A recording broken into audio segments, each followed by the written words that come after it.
Here at 8 News Now, we are debuting a new series called Cyber Safe Parent. Each and every week, we'll be partnering with Metro Police to take a look at the challenges and dangers your kids can find online.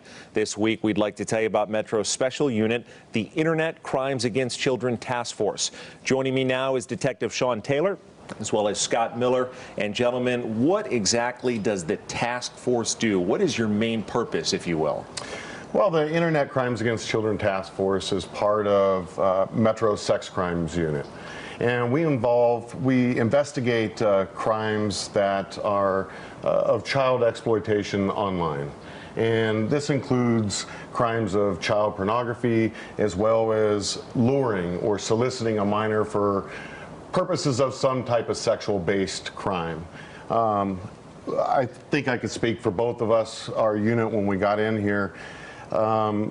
It's a tough unit to, I guess, digest the material for what we see, and it's important though. We both do it for the kids, our love for the kids, and that's why we joined the unit. It's tough stuff, but it's noble and virtuous what you're doing, because you're trying to keep the kids of the Valley safe. And what are we talking about? I mean, how young, parents watching, how young are kids targeted in this day and age? Kids are targeted, that we're seeing, is between 8 and 14 years of age by the predators that are online. Detective Taylor, how do you find that predators are targeting our children? I think maybe a lot of parents would be shocked at some of the ways they do so. They target children. It's a basic process. They groom to create opportunity, and then once they create opportunity, victimization occurs. They use social media apps with chat and video chat features.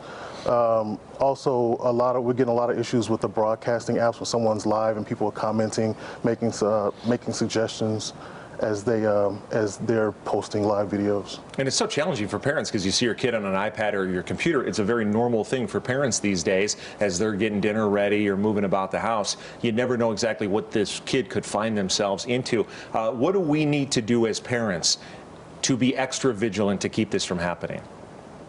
What's your advice there? Well, I think for parents, we have to be looking at what our kids are doing. We have to pay attention to our children, and that means that we got to set some boundaries and controls. Our kids we're seeing are going online generally between right after dinner time, so between like 6, 7 o'clock at night, and that's generally the time that parents are winding down, maybe watching a little TV, and then when parents are going to bed, they're coming back online a lot of times all through the night. So one thing is if your kid looks tired the next day, your kid has probably been online all night long. And one of the things we talked about before the interview, either of you take this, is keeping that technology out of their bedroom, keeping it near you. It's just essentially important, isn't it? So the parent has it near them. Absolutely. Parents should charge the electronic devices in their bedroom at night.